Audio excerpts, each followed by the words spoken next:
Right, so Israel's air defences on the face of it are apparently going to get bolstered with a brand new, shining, spanking fleet of jets courtesy of Boeing on the way to them, although not all are coming at once. And I'm sure they'd be cheering this on top of having US boots on the ground now as they do to man that THAAD missile defence system they have, which is picking up the slack for Israel's eroding Iron Dome defences. And on top of that, they've got more US planes on the way as well in the form of B-52 bombers. If not for yet another strike by the Houthis in Yemen, I suppose that would be. That's kind of taken the shine off it a little bit. It seems the Houthis have still got hypersonic ballistic missiles in their possession, the so-called Palestine 2s that they have deployed before that have evaded Israel's air defences, and this time they've decided to target, as Iran has done in its previous retaliations, the Nevatim Air Base in the Negev Desert south of the West Bank, home to Israel's precious F-35 jets. Yemen say they found their mark. Israel says it was intercepted, but there's always another missile, therefore there is always another threat.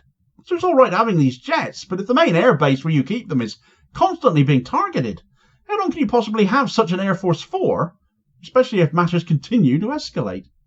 Right, so Israel's air defences. We know they've got let's say a few holes in them these days. We know the Iron Dome clearly isn't any longer what it's cracked up to be, what Israel certainly claim it to be. The number of rockets from all manner of sources, from the Houthis to Hezbollah to Iranian strikes and more, getting through and impacting, have proven this. And even Israeli air bases have not been immune to this, with the Nevatim Air Base in particular having been struck on several occasions. Perhaps more luck than by judgment that Israel haven't sustained serious losses there, actually. The F-35 jet fleet being kept there along with Benjamin Netanyahu's Air Force One knockoff Wings of Zion. And if that is kept there, then there can be no doubt really that among all of Israel's air bases, Nevatim must be king. How long for it if the Houthis have anything to say about it, though? I'll come on to that point in a moment. You'd figure Nevatim would be better protected itself than it seemingly has been, a military target as it is. Perhaps that is justified by guarding civilian areas more with the Iron Dome, or what's left of it, or other air defence systems they have. But equally, we've seen these fail time after time as well. Civilian areas, especially in the north of Israel, having to be evacuated and coming unstuck. And so the deployment of the US THAAD system has happened now, hasn't it? About 3 weeks ago now. Basically confirmation, as that was, that Israel's air defence system is no good anymore. So they've borrowed one from the US, and Genocide Joe assented to it being sent along with the US soldiers required to operate it. So US boots on the ground in Israel now. Deploying this THAAD air defence system is basically confirmation that the Iron Dome cannot cope anymore. And this is a hole patching exercise, if you like, which also implies there is either no possibility or no point in trying to rearm Iron Dome batteries, either because there's a shortage of those interceptor missiles they use, or there are batteries left to reload, drone strikes on them having proven a dab hand at wrecking the batteries themselves as it goes. But the thing is, THAAD has drawbacks still. It has a finite number of interceptors itself that it can fire before it has to be reloaded. These also aren't the same sort of interceptors the Iron Dome batteries use. They aren't actually even explosives. They simply set off incoming rocket fire by hitting them hard enough to do so. It's like lobbing stones at a rocket to set it off, basically. But because of that limitation, if more than 48 missiles come in at once, THAAD can't cope with that. And we've certainly seen volleys come from Lebanon in far larger numbers than that, as a for instance.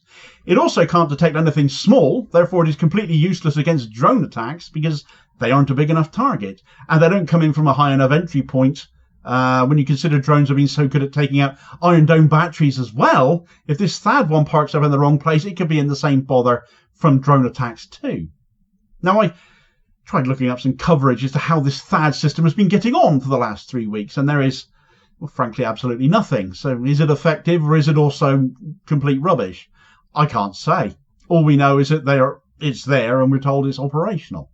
Clearly it is not enough on its own though. Now we're hearing that the US is sending even more firepower. Clearly it can't be. B-52 bombers now heading to Israel from North Dakota, allegedly to help combat tensions with Iran. Because of course Israel have attacked them again, haven't they? So once more we are awaiting some kind of retaliation, and Israel isn't able to cope without yet more US assistance to deal with that. Keeps biting off more than it can chew. Well, it should grow up and learn, shouldn't it?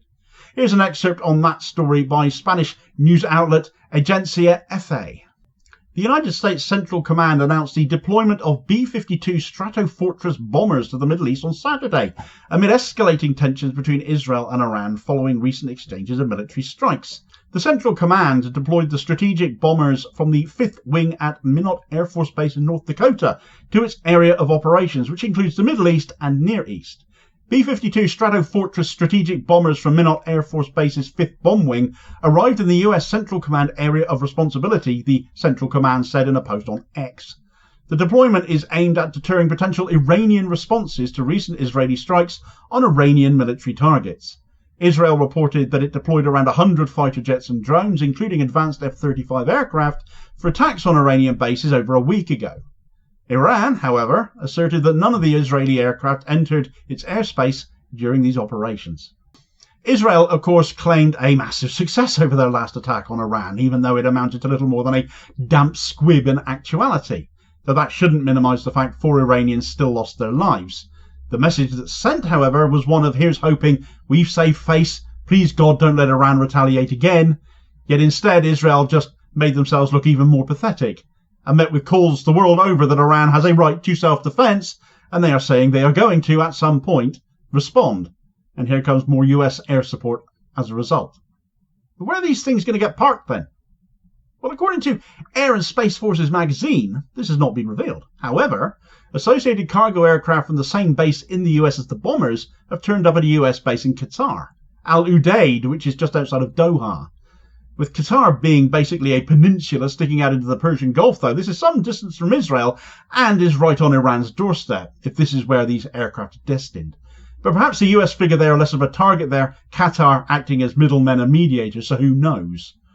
Then, of course, there is the contract for these new jets, as I mentioned at the very start, F-15s, to be provided by Boeing in a deal worth $5.2 billion to the US, more money spent on more US military aid by Israel. Money they haven't really got as their economy flatlines.